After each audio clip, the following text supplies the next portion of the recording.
Bombastic side eye, criminal offensive side eye.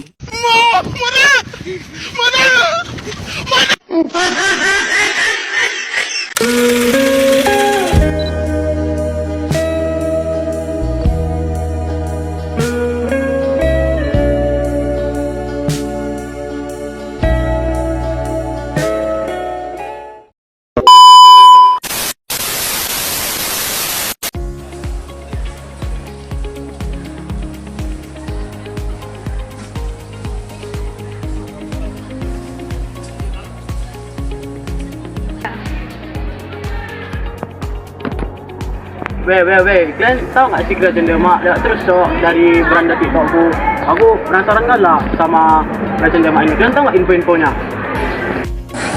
Iya loh, aku juga penasaran apa sih itu Kerajaan Demak.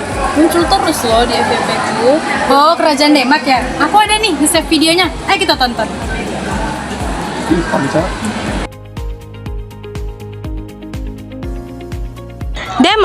Demak adalah jantung sejarah penyebaran Islam di Tanah Jawa. Kesultanan Demak merupakan kerajaan Islam pertama di Indonesia yang berdiri pada perempat akhir abad ke-15. Didirikan oleh Raden Patah yang merupakan putra dari Raja Majapahit, yaitu Prabu Brawijaya yang kelima. Berlokasi di Bintoro, yaitu tepatnya di Demak, Jawa Tengah. Berdirinya Kerajaan Demak ini didorong oleh para wali songo untuk menjadikannya sebagai dakwah Islam di Indonesia, didukung dengan melemahnya Kerajaan Majapahit. Masa kejayaan Sultan Trenggana 1521 sampai 1546, Demak mencapai puncak kejayaan, memperluas wilayah ke Pasuruan, Tuban, Madiun, dan sebagian Jawa Barat untuk membendung pengaruh Portugis. Pusat perdagangan, Demak menjadi tempat pelabuhan penting untuk menghubungkan antara Indonesia Timur dan Malaka untuk melakukan suatu perdagangan rempah-rempah. Pusat penyebaran agama Islam menjadi basis utama Wali Songo dalam mendakwakan Islam melalui gamelan, pendidikan, dan wayang. Nah, kita sudah tahu nih mengenai masa kejayaan dari Kerajaan Demak.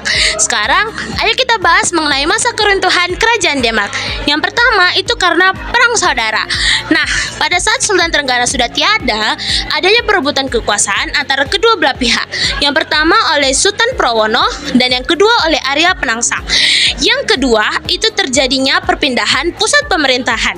Konflik berakhir pada saat Jaka Tingkir, menantu dari Sultan Trenggana, itu memindahkan ibu kota ke daerah Pajang pada tahun 1554. Nah, ini menandai makanya Kerajaan Demak itu berpindah ke Kesultanan Pajang. Kalian tahu nggak Masjid Agung Demak? Nggak tahu ya? Sini aku jelasin. Agung Demak. Masjid Agung Demak didirikan oleh Raden Patah dan para wali songonya pada abad ke-15 Masehi. Fun fact, Masjid Agung Demak itu termasuk masjid tertua loh di Indonesia. Lokasinya itu berada di Kampung Kauman, Kabupaten Demak, Kelurahan Bintoro, Jawa Tengah. Dahulunya masjid ini itu tempat berkumpulnya para wali. Makanya Demak itu disebut sebagai kota wali. Penggunaan bahasa Jawa sebagai bahasa resmi. Alih-alih menggunakan bahasa Arab sebagai bahasa resmi, Kerajaan Demak menggunakan bahasa Jawa sebagai bahasa resmi dengan tujuan menyatukan masyarakat Nusantara yang beraneka ragam. Pemerintahan yang canggih. Pada masanya, Demak sudah memiliki sistem pemerintahan yang canggih. Dan Demak menjadikan 9 ulama termuka, Wali Songo sebagai dari penasehat Sultan. Dan ada juga Dewan Bintara yang terdiri dari pejabat tinggi yang bertujuan untuk mengatur keuangan dan administrasi. Dinasti Ming kaligrafi. Oke, sebuah piring keramik Tiongkok yang membuat kaligrafi berbahasa Arab. Piring ini memiliki makna tersirat, yaitu pertalian antar suku bangsa. Tepatnya Kerajaan Demak di Jawa dengan kekaisaran dinasti Ming. Tiongkok. Karena pada abad ke-16, kerjasama yang terjalin dengan berbangsa-bangsa sekitar kian erat. Disinilah pertukaran benda-benda fungsional berlangsung. Sebagian besarnya, diantaranya ialah peralatan makan, seperti halnya piring keramik Tiongkok, koleksi Museum History of Java. Dari Demak kita belajar bahwa kejayaan besar dapat diperoleh dari persatuan, namun dapat hancur seketika hanya karena perpecahan. Kita belajar sejarah agar tidak mengulangi sejarah yang sama.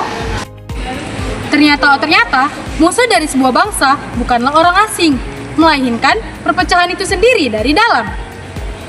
Nah, menurut kalian, apa sih jadinya Demak tanpa perperangan saudara? Tuliskan pendapat kalian di kolom komentar ya.